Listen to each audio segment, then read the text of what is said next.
Okay, question 1. Two resistors of resistance 10 ohms and 50 ohms are connected in parallel. A cell is connected across the resistors as shown in figure 1.1, as you can see here. The current in 10 ohms resistor is 0.15 amps and the current in the 50 ohms resistor is 0.03 amps. Part A, you are asked to calculate the current through the cell. Alright, let's go back to the information here. The current in the 10 ohms is 0.15 amps. So here I'm going to label as 0.15 amps. As for the current in the 50 ohms resistor, it is 0.03 amps. It is right here, 0.03 amps. So you are asked to calculate the current through the cell. So we're given the information of the current in the parallel circuit of these two resistors. So we can calculate the current by adding them up. Current in parallel arrangement such as this, you can add them up.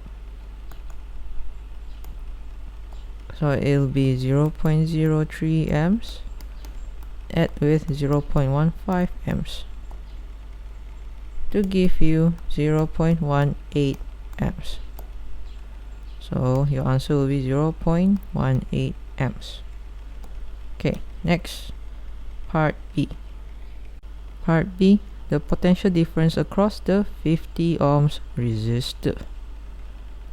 Okay, you're given the information of the resistance, which is the 50 ohms, and you're given the current value, which is the 0.03 amps.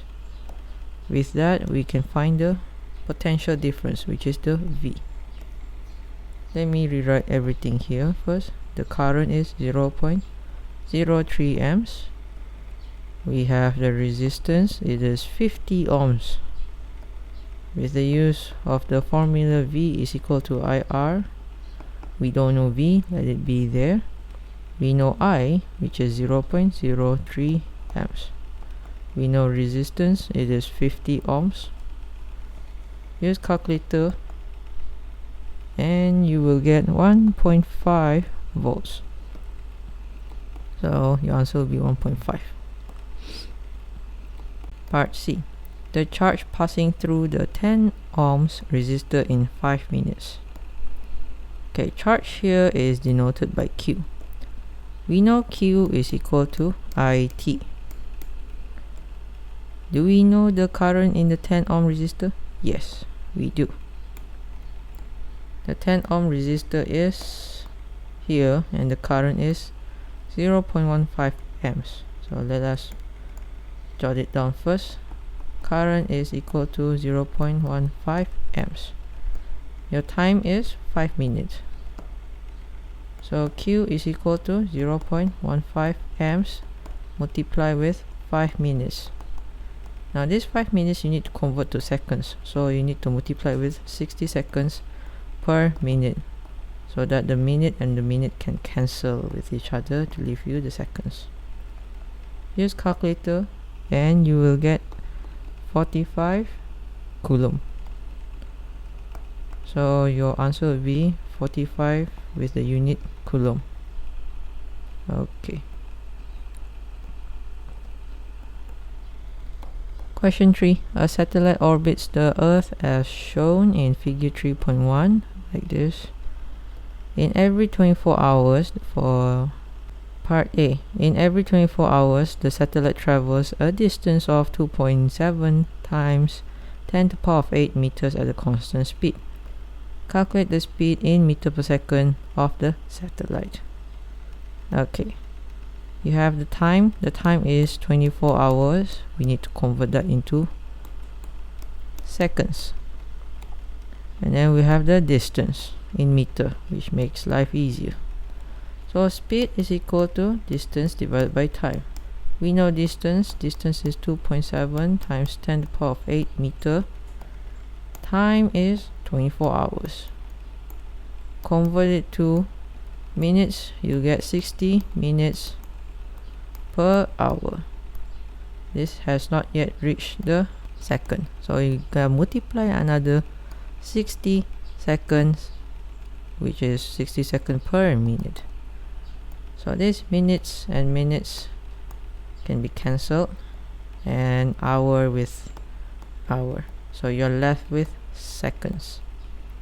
Use a calculator and you will get 3125 meter per second. Now you can leave it like this, but I'd rather leave it in 3 significant figures, which is 3130 meter per second. 3130 meter per second. 3 sig fig. Okay, next part B.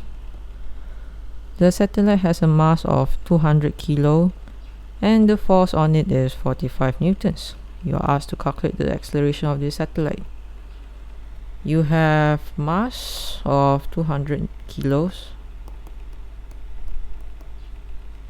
You have a force of 45 newtons.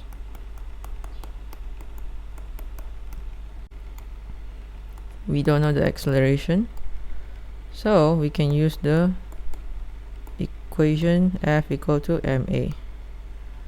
Make A as a subject, so you'll get A is equal to F divided by m. Your F is 45 newtons divided with mass. Mass is 200 kilos, and you get 0.225 meter per second square. So that'll be your answer.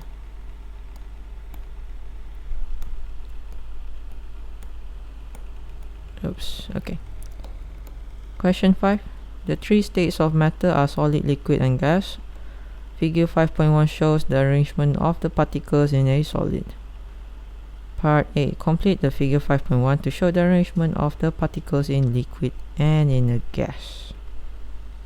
Okay, let's see here. The number of particles in this solid is only 9 particles. Let's keep it at 9 particles for each of these boxes. So in liquid form, you have some particles sticking near to each other. Some are a bit distant, but still majority of them are sticking next to each other. Okay, next, in gas state, each of the particles are far apart from each other, like so. Let's just pretend each particles are of the same size, please. Okay, let me put a star here. Same size. Okay. Okay, next, part B. State the names of each of the processes of A and B. A is from solid to liquid. Process A is melting. Okay, next, process B. Process B is from gas to liquid state. It is condensing or condensation. Okay, next.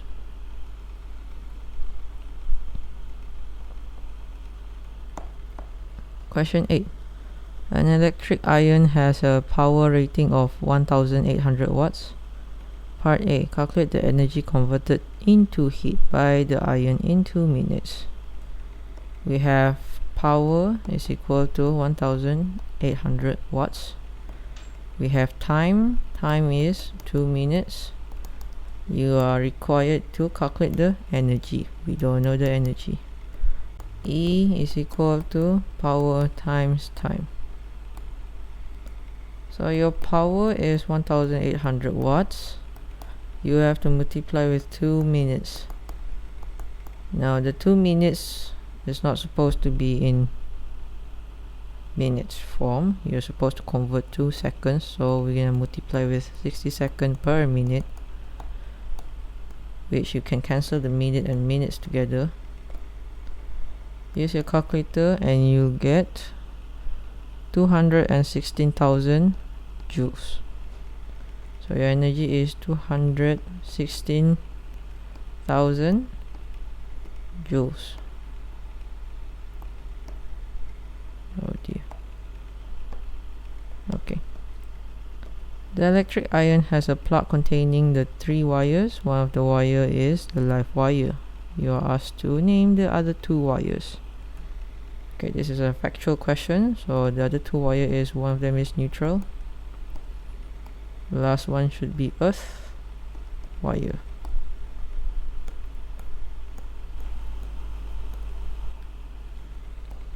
Question 10. 2 permanent magnets and a piece of iron are placed end to end on a bench as shown in figure 10.1.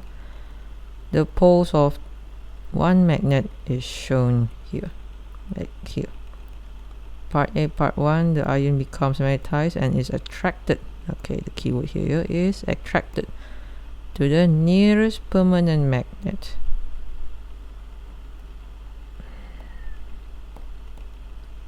On figure 10.1, mark the north pole and the south pole of the iron. Iron is here and it is attracted.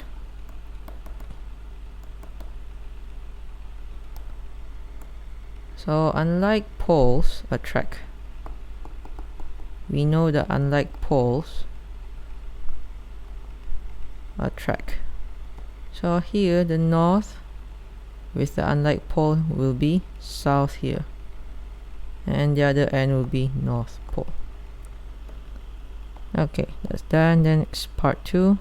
2 permanent magnets are repelling each other. So these 2 permanent magnets are repelling each other. Let me write here, repel. So we know that like poles repel. So like pole meaning the same pole, south here, so south on the other side. Then the other side will be north. And there you have it. Okay, part B. Figure 10.2 shows an iron core transformer like this. The input is changed from alternating current to direct current. Explain why the transformer has no output. So it is from AC, which is alternating current, to DC. They're asking you to explain why the transformer has no output right here. Okay, when the AC turns to DC, the current is now flowing in one direction because it's a direct current. So once it's in one direction, there will be no change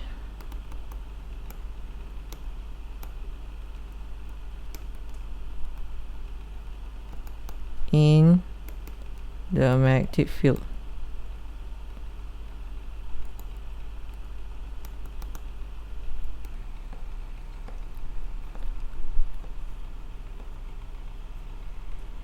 Question 13. Light passes through a glass block as shown in figure 13.1. Some of the light is reflected from the surface of the glass block, like so. Okay, part A. The angle of incidence is 44 degrees. You're asked to calculate the angle x. Okay, let's go back here. We know that this ray is an incident ray. This is a reflected ray. So once it is reflected, we know that this angle is the same as here. So this is 44 degrees. And we know that this normal line is perpendicular to the surface of the block. So this we have here is 90 degrees right here. So now we can find out the value of x by deducting 44 from 90 degrees. So x is equal to 90 degrees minus with 44 degrees, which will give you 46 degrees. So your answer will be 46 degrees. State an equation for calculating the refractive index here. So we know that it is N is equal to sine I divided by sine R. Okay, so that will be your answer. Part 2. The refractive index of the glass is 1.48. Calculate the angle of refraction R.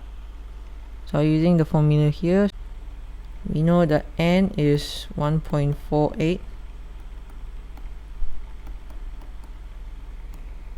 So here substitute the value of N to here will be 1.48 is equal to sine I. We know I is 44, which is angle of incidence.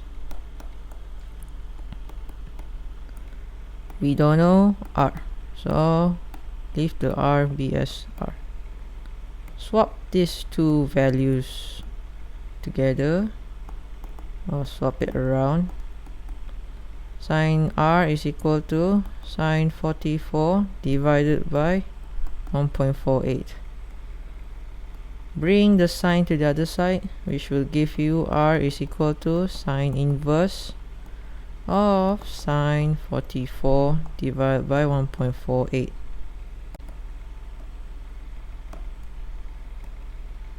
Use your calculator and you will get 27.99 degrees. So round it off to 1 decimal point since it's a degree value, so you get 28.0 degree. So your answer is 28.0 degrees. You have degrees here.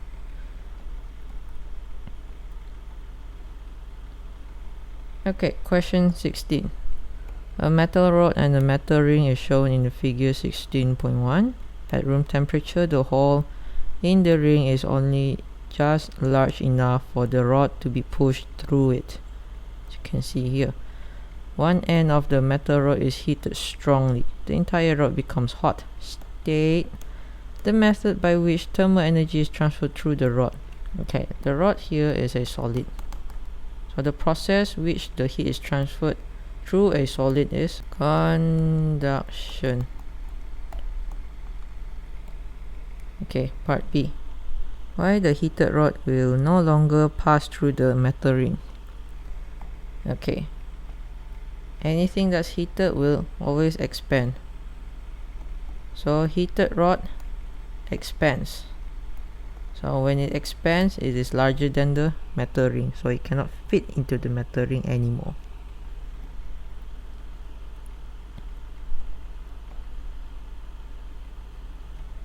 Question 19. A stone has a mass of 5.4 grams. The volume is 1.8 centimeter cube. So you are asked to calculate the density. We know that the density formula is mass divided by volume. Then we have mass value of 5.4 grams divided by 1.8 centimeter cube. Use your calculator and you'll get 3.0 gram per centimeter cube. So you have 3.0 gram per cm cube. Okay, next, part B. Some water is placed in the measuring cylinder. The stone is then added to the water. Figure 19.1 shows the measuring cylinder containing the stone and the water, as shown like this. Now you are asked to calculate the volume of the water. Notice here, of the water in the measuring cylinder. So you're given the volume of the water plus the stone, which you have to figure out here.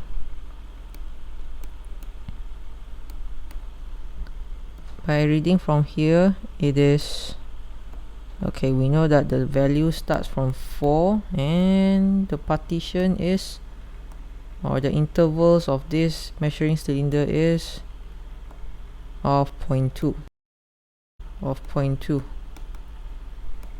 So up to this point is 0.6. So it is 4.6 centimeter cube. Okay, this is the volume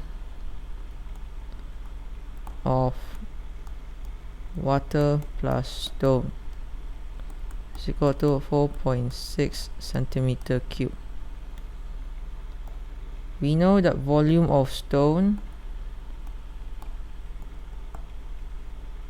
from just now in part A, or this question here, is 1.8 centimeter cube.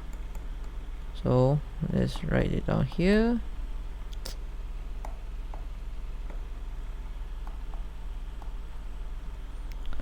It is 1.8 centimeter cube. So we can calculate now the volume of water by deducting these two values together.